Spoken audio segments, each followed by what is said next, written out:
Post-operative instructions. Bleeding.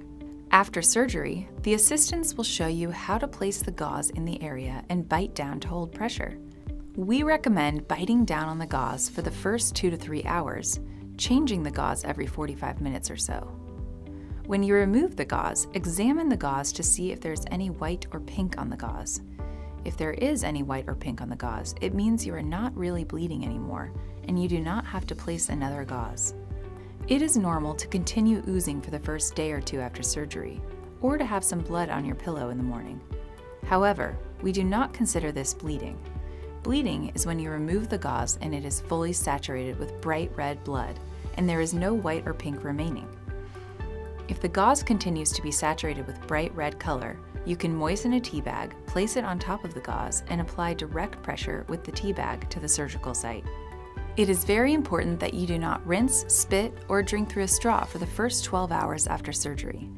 These 3 things cause pressure in the mouth that dislodges the clot and will cause bleeding to resume.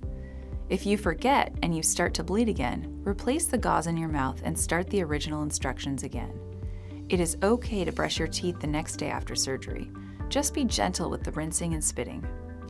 Diet. After surgery, it is okay to start eating soft foods such as chocolate pudding, mashed potatoes, yogurt, ice cream, soup, etc. Some people can even tolerate pasta and scrambled eggs on the first evening after the surgery. On the second day, if you are feeling up to it, you can try to slowly advance the diet to harder foods, such as soft bread. Please be aware that if your lips are numb, it is possible to chew on your lip without knowing. This is especially important for children, and we recommend that they do not chew any foods until the numb feeling in the lip has disappeared. Sutures, stitches. Unless the doctor tells you otherwise, the stitches that are in your mouth are dissolvable. They are dissolved by your saliva. Everyone's saliva is different. With some people, the stitches dissolve after 1 day, while with others, it can take a week. You might feel a string in your mouth at some point, and it will likely dissolve or go down with your food without you knowing. If any stitches remain at your 2-week check, we will remove them at that time. Swelling. It is normal to have swelling after the procedure. The swelling will be most severe 48 to 72 hours after the surgery. Place ice on the area 20 minutes on and 20 minutes off for the first 24 hours only.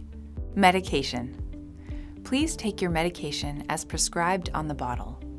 Most surgeries will require an antibiotic to prevent infection and a painkiller to be taken as needed.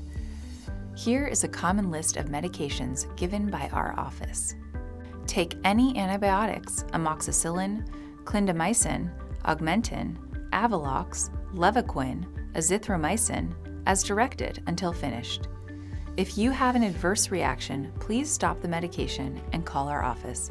You may be prescribed an antibiotic mouthwash such as Paradex, chlorhexidine.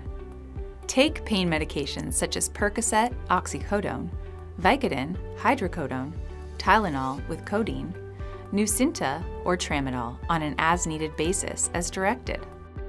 Important note: our office may prescribe ibuprofen to be taken in addition to a painkiller. The more ibuprofen you take, the less of the painkiller you will need. We recommend you take the ibuprofen every 6 hours around the clock for the first 24 hours, unless of course there is a medical reason you cannot take the ibuprofen. Ibuprofen from the office. 1 600 milligram pill every 6 hours.